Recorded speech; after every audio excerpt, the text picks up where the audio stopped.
Assalamualaikum warahmatullahi wabarakatuh.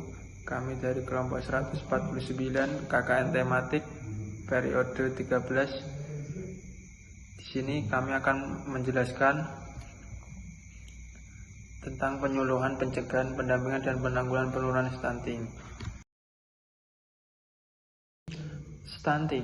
Stunting adalah masalah gizi kronis akibat kurangnya asupan gizi dalam jangka waktu panjang, sehingga mengakibatkan terganggunya pertumbuhan pada anak.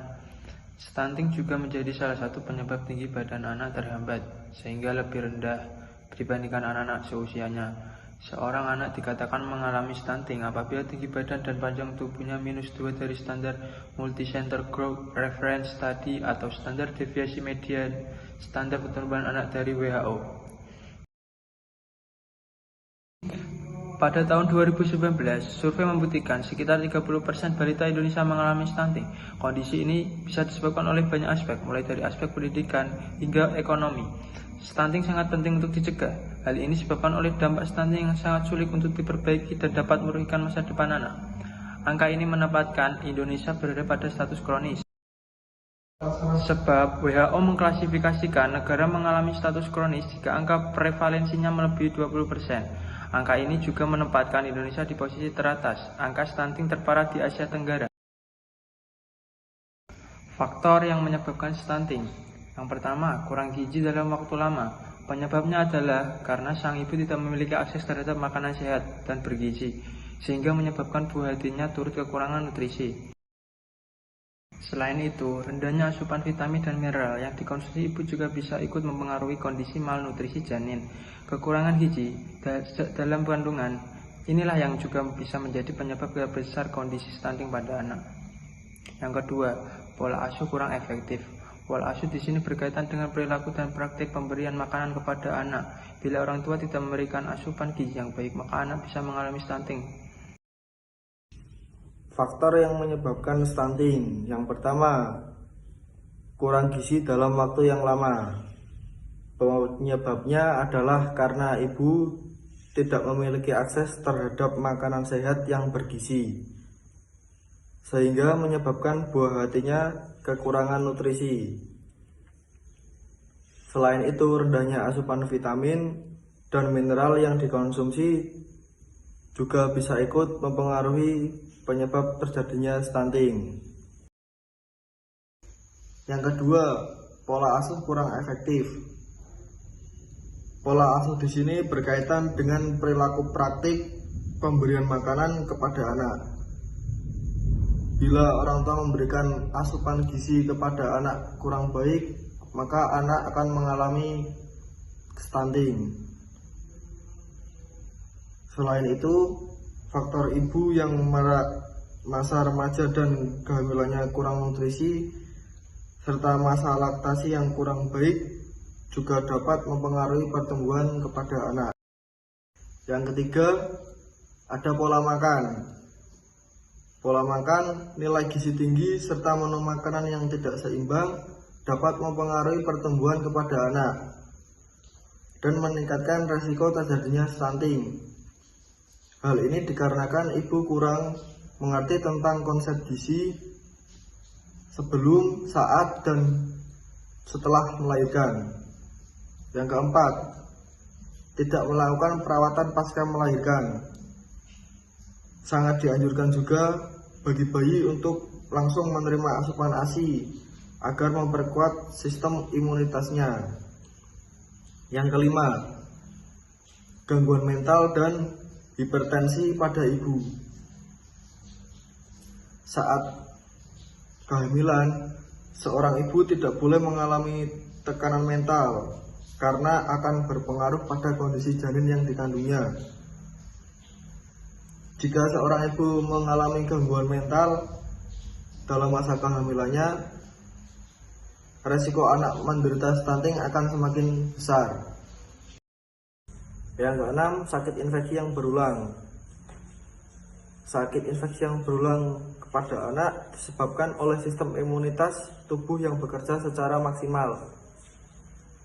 Saat imunitas tubuh di anak bekerja kurang maksimal, maka resiko terkena berbagai jenis gangguan kesehatan termasuk stunting akan lebih tinggi. Yang ketujuh, faktor sanitasi.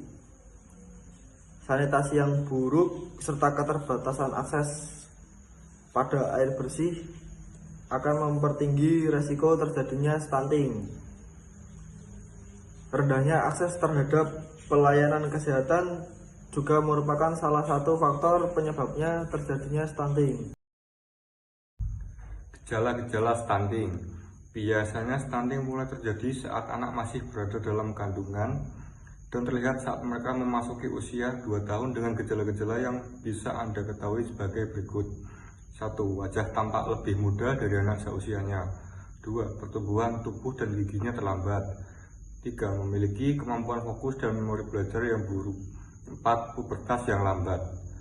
5. Saat menginjak usia 8-10 tahun, anak cenderung lebih pendiam dan tidak banyak melakukan kontak mata dengan orang sekitarnya. 6. Berat badan lebih ringan untuk anak seusianya. Cara pencegahan stunting. WHO menyebut bahwa stunting tidak dapat disembuhkan, namun bisa kita cegah. Mencegah stunting tentu dapat dilakukan dengan memenuhi kebutuhan gizi yang sesuai. Namun, yang menjadi pertanyaan adalah bagaimana jalan yang paling tepat agar kebutuhan gizi dapat tercukupi dengan baik. Dampak stunting umumnya terjadi karena diakibatkan oleh kurangnya asupan nutrisi pada 1000 hari pertama anak. Hitungan 1000 hari di sini dimulai sejak janin sampai anak berusia 2 tahun. Jika pada rentang waktu ini gizi tidak dicukupi dengan baik, dampak yang ditimbulkan memiliki efek jangka pendek dan efek jangka panjang. Gejala stunting jangka pendek meliputi hambatan perkembangan dan penurunan fungsi kekebalan, penurunan fungsi kognitif, dan gangguan sistem pembakaran. Sedangkan gejala jangka panjang meliputi obesitas, penurunan toleransi glukosa, penyakit jantung koroner, hipertensi, dan osteoporosis. Oleh karena itu, upaya pencegahan baiknya dilakukan sedini mungkin pada usia 1000 hari pertama kehidupan. Asupan nutrisi yang sangat baik dianjurkan dikonsumsi oleh ibu hamil. Tidak hanya untuk mencukupi kebutuhan nutrisi dirinya, asupan nutrisi yang baik juga dibutuhkan jabang bayi yang ada dalam kandungannya. Berikut merupakan 5 cara pencegahan stunting menurut Kemenkes Republik Indonesia. 1. Memenuhi kebutuhan gizi sejak hamil. 2. Bayi mendapatkan ASI eksklusif selama 6 bulan. 3. MPASI sehat untuk mendampingi pemberian ASI. 4. Konsisten memantau pertumbuhan anak. 5. Menjaga kebersihan lingkungan. Antisipasi stunting pada anak dengan cara 1. Melakukan pemeriksaan kehamilan secara teratur. 2. Menghindari asap rokok dan memenuhi nutrisi yang baik selama masa kehamilan antara lain dengan menu sehat seimbang, asupan zat besi, asam folat, yodium yang cukup. 3. Melakukan kunjungan secara teratur ke dokter atau pusat pelayanan kesehatan lainnya untuk memantau pertumbuhan dan perkembangan anak, yaitu setiap bulan ketika anak sudah berusia 0-12 bulan, setiap 3 bulan ketika anak Anda berusia 1-3 tahun, setiap 6 bulan ketika anak Anda berusia 3-6 tahun, setiap tahun ketika anak Anda berusia 6-18 tahun. 4. Mengikuti program imunisasi terutama imunisasi dasar. 5. Memberikan ASI eksklusif sampai anak Anda berusia 6 bulan dan pemberian PASI yang menandai. 6. Penuhi nutrisi si kecil dengan optimal. Cegah stunting sebelum genting. Kami dari kelompok 149 mengucapkan terima kasih atas perhatiannya. Jika ada kesalahan mohon dimaafkan. Wabillahi taufiq wal hidayah. Wassalamualaikum warahmatullahi wabarakatuh.